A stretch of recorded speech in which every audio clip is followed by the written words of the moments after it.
আসসালামু আলাইকুম এভরিওয়ান, কেমন আছো? আশা করি সবাই খুব ভালো আছো। আজকে আমরা যে টপিক্সটা নিয়ে আলোচনা করব সেটা হলো কনিক, এবং কনিক হলো একটা ইম্পর্টেন্ট টপিক্স আমাদের এইচএসসি পরীক্ষাতে, যেখান থেকে অবশ্যই 10 মার্কের একটা সিকিউ পাবে। এই কনিক্সে আমাদের সমস্যা যেটা হয়ে থাকে সেটা হলো আমরা কোশ্চেন ধরতে পারি না, অথবা কোশ্চেনে কে চেয়েছে সেটা বুঝতে পারি না। সেই সমস্যাগুলো সমাধান পেতে অবশ্যই এই ভিডিওটা শেষ পর্যন্ত দেখতে হবে। আমরা সবাই এই ভিডিওটা শেষ পর্যন্ত মনোযোগ সহকারে দেখব।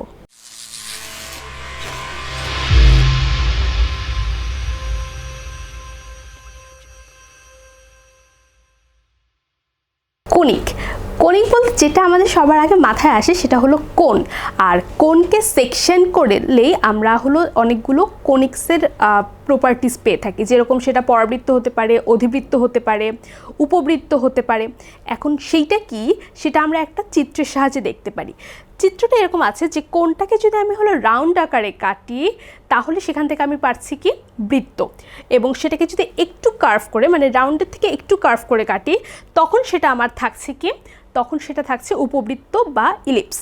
এবং ডাবল যে কোণ আছে, সে ডাবল কোণকে আমি যখন কাটছি তখন সেটা হলো কি আমার হলো অধিবৃত্ত বা হাইপারবোলা। এবং সেই কোণটাকে যখন আমি নিচের দিকে স্লাইস করছি তখন সেটাকে আমি বলছি কি প্যারাবোলা বা পরাবৃত্ত। তাহলে এখন কি দাঁড়াচ্ছে সেটাই যদি আমরা দেখতে চাই, যে কনিকের আমি সংজ্ঞাটা তাহলে একটু ভালো করে খেয়াল করি, যে সমতলে একটি নির্দিষ্ট বিন্দু এবং একটি নির্দিষ্ট রেখা থেকে কোনো বিন্দুর যে দূরত্বটা আছে সেটা অনুপাতটা হলো একটা কি ধ্রুবক। সেই ধ্রুবককে কেন্দ্র করে যে সঞ্চারপথটা থাকে সেটাকে আমি কি বলছি, কনিক বলছি। যেরকম এই ফিগারটাকে যদি আমি একটু খেয়াল করি, এখানে এক্স যেটা আছে সেটা হলো কি একটা চলমান বিন্দু, এবং নির্দিষ্ট যে বিন্দুটা বলেছি সেটা হলো এফ, এখানে ফোকাস সেটা। আর ওয়াই যে ওয়াই এস ডি যেটা আছে সেটা হলো একটা রেখা, যেটাকে আমি নির্দিষ্ট রেখা বলছি। তার মানে এফ থেকে সেই চলমান বিন্দুর যে দূরত্বটা এবং চলমান বিন্দু থেকে সেই নিয়ামক রেখার যে দূরত্বটা আছে সেটাকে আমি বলছি কি একটা ধ্রুবক সংখ্যা। সেই ধ্রুবক সংখ্যাকে কেন্দ্র করে আমার যেই ধ্রুবক সংখ্যাটাকে কেন্দ্র করে আমি যেই হলো সঞ্চারপথটা পাচ্ছি সেটাকে আমি কনিক বলছি। এখন এই ধ্রুবক সংখ্যাটা হলো বিভিন্ন চেঞ্জ হওয়ার কারণে কনিকটাও কি হবে, চেঞ্জ হয়ে যাবে। সেটা যদি আমি খেয়াল করি, যে ধ্রুবক সংখ্যাটা কি, আচ্ছা এই ধ্রুবক সংখ্যাটাকে আমি বলছি হলো উৎকেন্দ্রিকতা বা ইসেন্ট্রিসিটি। ইসেন্ট্রিসিটি থেকে সেটাকে ইটা এসেছে, যেটাকে আমরা সেই উৎকেন্দ্রিকতাকে ই দিয়ে হলো প্রকাশ করি। এই যে চিত্রটা দেখতে পাচ্ছি সেখানে নির্দিষ্ট বিন্দু এস এবং চলমান বিন্দু হলো পি, তার মানে এস থেকে পি এর যেই দূরত্বটা আছে এবং পি যে চলমান বিন্দু থেকে নির্দিষ্ট রেখা এম, সেই রেখার যে দূরত্বের অনুপাত সেটাকে আমি বলছি একটি ধ্রুবক সংখ্যা। তার মানে ধ্রুবক সংখ্যাটাকে আমি কী দিয়ে প্রকাশ করছি, ই দিয়ে প্রকাশ করছি। সেটাকে আমি লিখতে পারি এসপি বাই পিএম। এই ধ্রুবক সংখ্যাটার পরিবর্তন হওয়ার সাথে সাথে আমার কনিকেও চেঞ্জ হয়ে আসে। ইসেন্ট্রিসিটি বা উৎকেন্দ্রিকতার পরিবর্তনে কিভাবে কনিক বুঝতে পারি সেটা হলো, আমি যদি দেখতে চাই তাহলে ই যদি 1 হয় সেই ক্ষেত্রে আমি বলতে পারি সেটা হলো পরাবৃত্ত।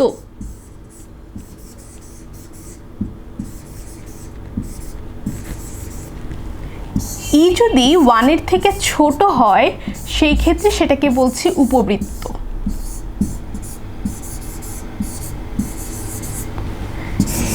ই 1-এর থেকে বড় হলে সেটা হয়ে যাচ্ছে অধিবৃত্ত।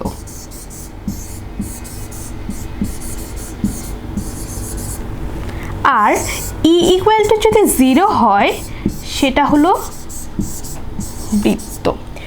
কিন্তু আমি কনিকের চ্যাপ্টারে বৃত্ত বাদে পরাবৃত্ত, উপবৃত্ত আর অধিবৃত্ত নিয়ে আলোচনা করব। তাহলে এখন আমি দেখতে পেলাম যে উৎকেন্দ্রিকতার চেঞ্জ হওয়ার সাথে সাথে কনিক আমার কি আসে, চেঞ্জ হয়ে যায়। এখন সবসময় যে উৎকেন্দ্রিকতা আমার দিয়ে দেওয়া থাকবে সেটা এমন না। তার মানে যদি ইকুয়েশন দেওয়া থাকে সেক্ষেত্রে আমি কি করব, সেক্ষেত্রে ইকুয়েশন দেখে কনিক চেনার সহজ উপায় হলো, এটা একটা ইকুয়েশন, যে ইকুয়েশনটা হলো কি আছে, A X square plus B Y square plus 2hxy plus 2gx plus 2fy plus c equal to 0। আচ্ছা, যদি A B equal to H square হয় দেন আমি বলতে পারবো সেটাও পরাবৃত্ত।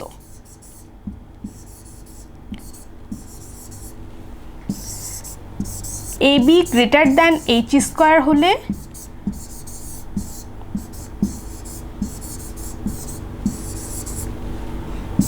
এবং A B less than H square হলে সেটাকে আমি বলতে পারছি অধিবৃত্ত।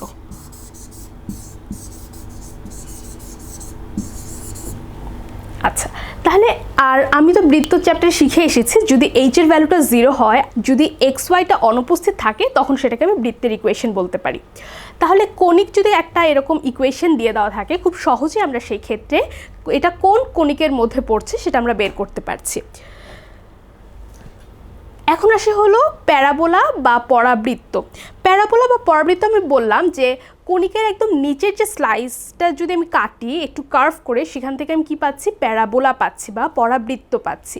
আমি একটা ফিগার যদি ড্র করি, নির্দিষ্ট বিন্দু এখানে আমার এস থেকে পি পর্যন্ত চলমান বিন্দুর একটা দূরত্ব এবং এম জেড এম প্রাইম, সেটা একটা নির্দিষ্ট রেখা। কিন্তু প্যারাবোলা বা পরাবৃত্তের জন্য আমার ছিল সেই অনুপাতটা কি হবে, 1 হবে। অনুপাতটা 1 বলতে এস থেকে পি এর যে দূরত্ব এবং পি থেকে এম এর যে দূরত্ব সেটা কি হবে, সমান হবে। এখন মূলবিন্দু থেকে এস পর্যন্ত এটা দূরত্বকে আমি যদি এ বলি, তাহলে ঠিক মূলবিন্দু থেকে জেড পর্যন্ত এই দূরত্বটাকে এ বলবো।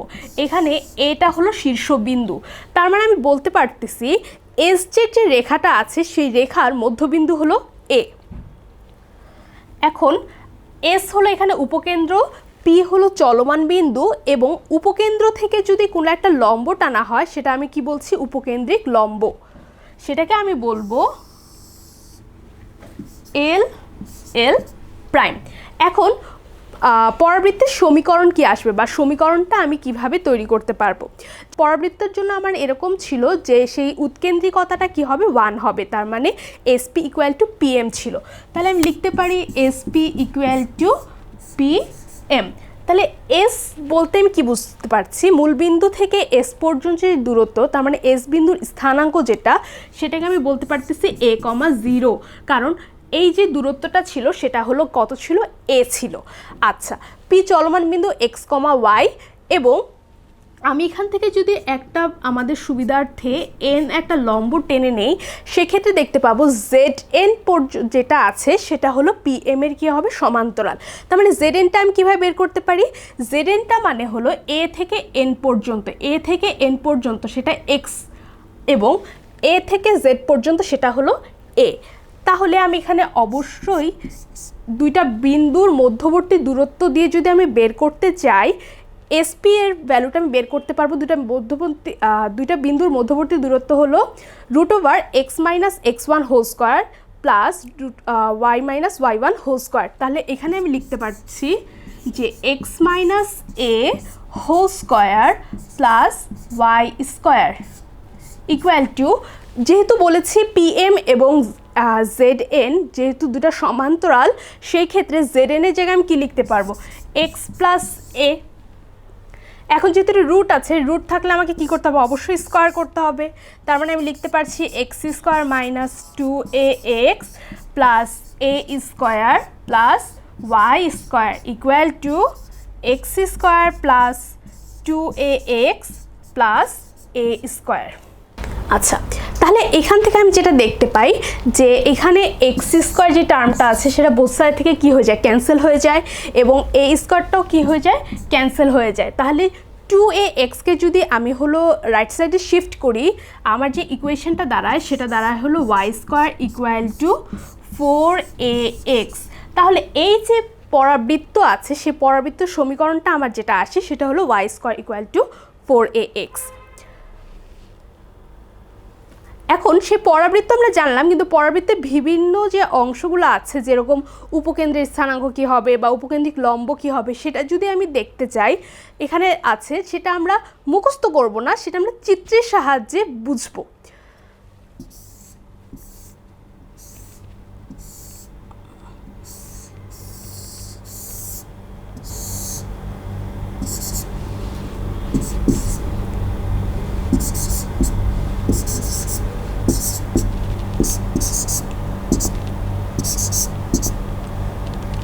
আচ্ছা, যেহেতু আমার এ থেকে এস পর্যন্ত এটা দূরত্ব এ এবং এ থেকে জেড পর্যন্ত এটা দূরত্ব এ, মূলবিন্দু থেকে যদি আমি এস যেটা আছে সেটা দূরত্ব এ এবং সেই বিন্দুর স্থানাঙ্ক যদি আমি বের করতে চাই, তাহলে দেখা যায় যেহেতু এটা এক্স অক্ষের উপর অবস্থিত সেক্ষেত্রে ওয়াইয়ের ভ্যালু 0, সেক্ষেত্রে উপকেন্দ্রের স্থানাঙ্ক যেটা আসে সেটা হলো a, 0।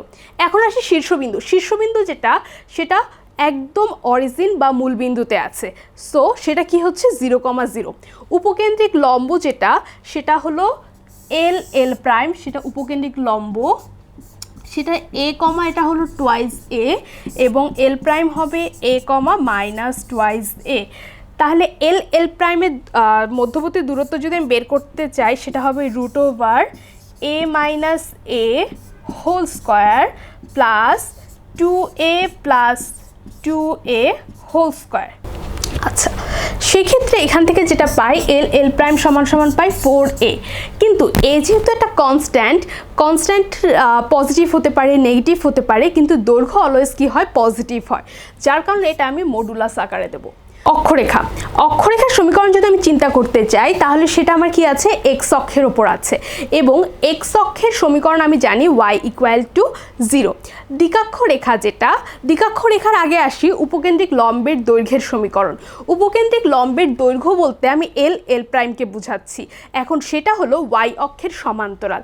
যদি y অক্ষের সমান্তরাল একটা রেখার সমীকরণ বের করতে চাই সেটা আমার অবশ্যই হওয়ার কথা x ইকুয়াল টু মধ্যবর্তী দূরত্ব। তাহলে এখানে যে দূরত্বটা আছে সেটা হলো a, দ্যাটস ওয়াই আমার উপকেন্দ্রিক লম্বের সমীকরণটা আসে x ইকুয়াল টু a। এখন যদি দ্বিকাক্ষরেখার সমীকরণে আসতে চাই সেটা হলো আমার এ, মানে এখানেও আছে x equal to minus A. Minus এটা কেন হলো, সেটাও y অক্ষের সমান্তরাল, কিন্তু তার দূরত্বটা বা সেটা হলো যেহেতু লেফট সাইডে আছে এক্সের লেফট সাইডে ভ্যালু হলো মাইনাস হয়, দ্যাটস ওয়াই এটার জন্য হলো x equal to minus A. Problem যদি আমরা সলভ করে দেখতে চাই, এখানে একটা ইকুয়েশন আছে যে y square equal two 4y plus 2x equal to 0।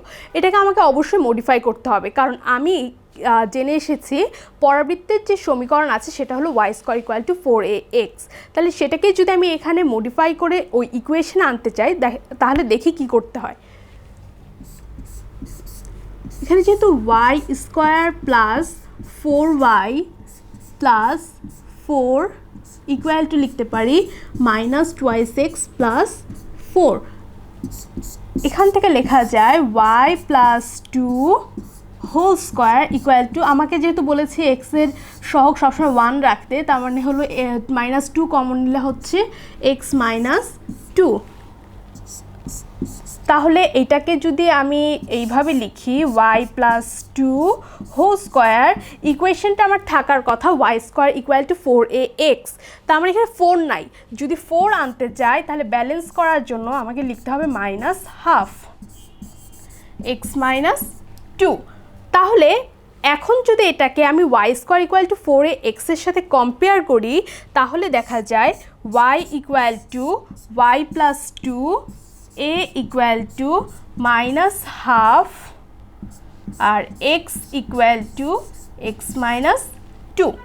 এখন এটার জন্য তাহলে শীর্ষবিন্দু কী হবে, যখন ইকুয়েশন আমার y square equal two 4ax ছিল তখন তার শীর্ষবিন্দু ছিল 0, 0, কিন্তু এইখানে আমার শীর্ষবিন্দুটা চেঞ্জ হয়ে যাবে।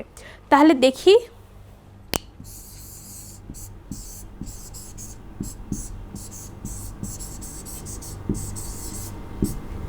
শীর্ষবিন্দু হবে x, y 0, 0, x equal to 0 এবং y equal to 0। x equal to 0 বলতে x এর ভ্যালু আছে x মাইনাস 2 ইকুয়াল টু 0 এবং y এর ভ্যালু আছে হলো y প্লাস 2 ইকুয়াল টু 0। সেই ক্ষেত্রে এখান থেকে x এর ভ্যালু পাচ্ছি x ইকুয়াল টু 2 এবং y এর ভ্যালু পাচ্ছি y ইকুয়াল টু মাইনাস 2। তাহলে শীর্ষবিন্দু আমার দাঁড়াচ্ছে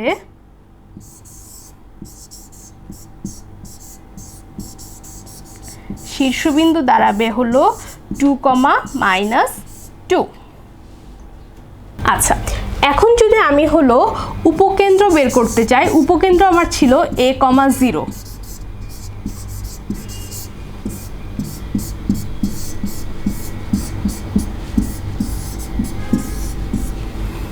তাহলে x ইকুয়াল টু হবে হলো আমার a,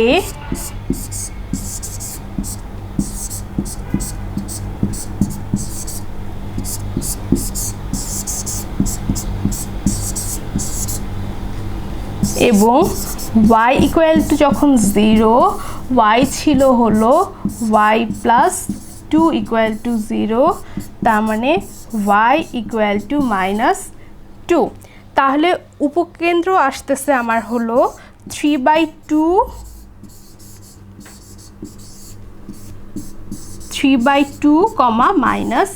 -2। এরপর আসি উপকেন্দ্রিক লম্বের দৈর্ঘ্য।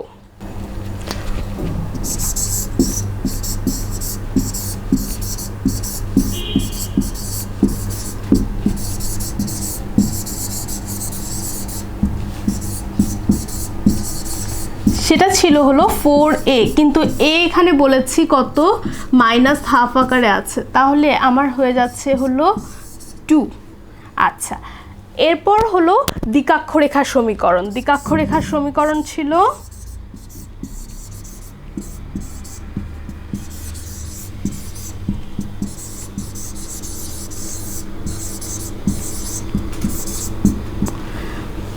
x ইকুয়াল টু -a, তাহলে x ছিল হলো x -2 ইকুয়াল টু মাইনাসে মাইনাসে প্লাস, তার মানে হাফ। এটাকে ক্যালকুলেশন করলে আসে x ইকুয়াল টু 5/2। সেটাকে চেঞ্জ করে এভাবে লেখা যায় 2x - 5 ইকুয়াল টু 0। আচ্ছা, তাহলে এখন যদি আসি উপকেন্দ্রিক লম্বের সমীকরণ কি। উপকেন্দ্রিক লম্বের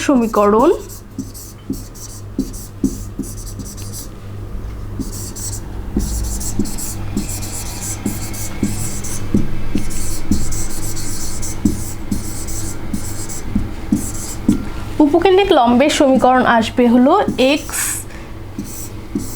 x ইকুয়াল টু a, তাহলে আসে x -2 ইকুয়াল টু -½ সেখান থেকে আসে x equal two 3/2 2x - 3 equal to 0।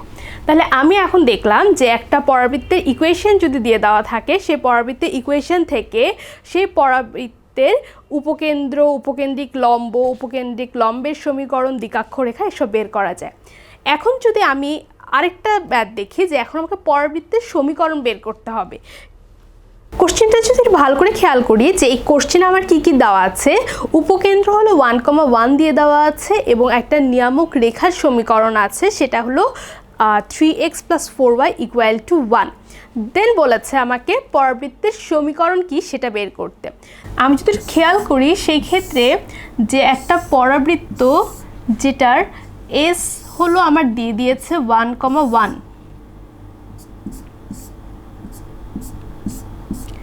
এবং দ্বিকাক্ষ যে রেখা আছে সেটার ইকুয়েশন দিয়ে দিয়েছে কত, সেটার ইকুয়েশন হলো 3x + 4y - 1 ইকুয়াল টু 0।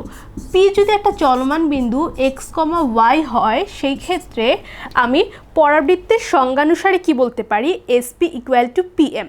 তাহলে SP ইকুয়াল টু PM যদি আমি লিখি,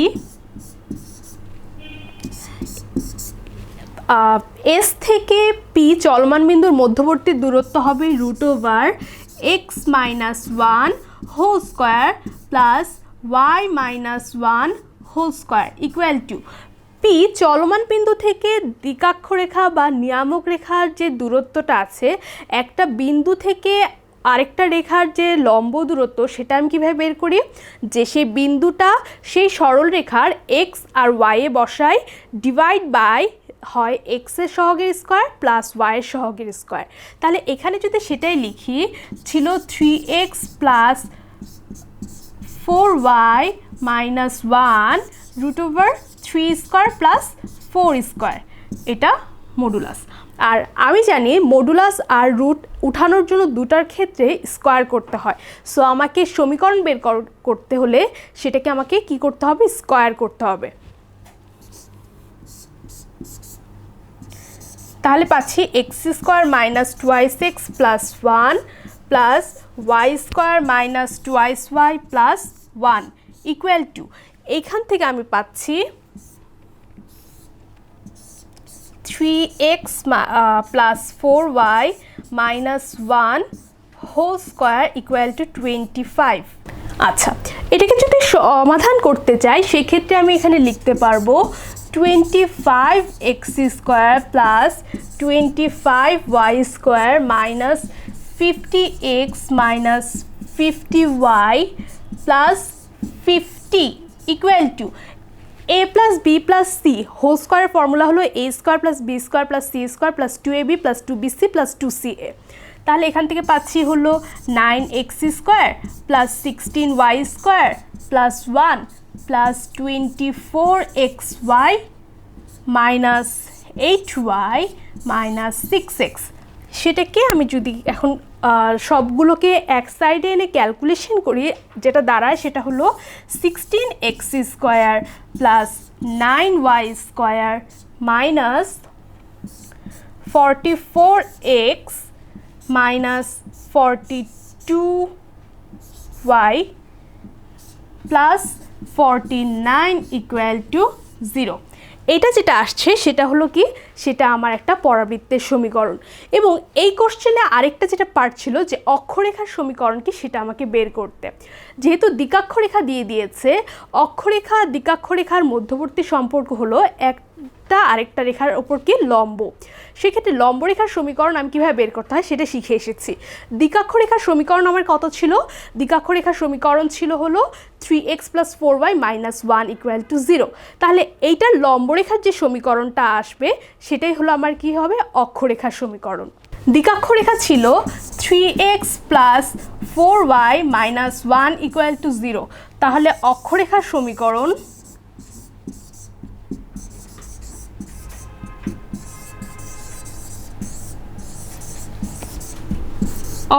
সমীকরণ দাঁড়াবে 4x minus 3y plus k equal to 0, যেটা উপকেন্দ্র দিয়ে যাবে। যদি উপকেন্দ্র 1,1 দিয়ে এই রেখাটা যায় তাহলে সেই ক্ষেত্রে হচ্ছে হলো 4 minus 3 plus k equal to 0।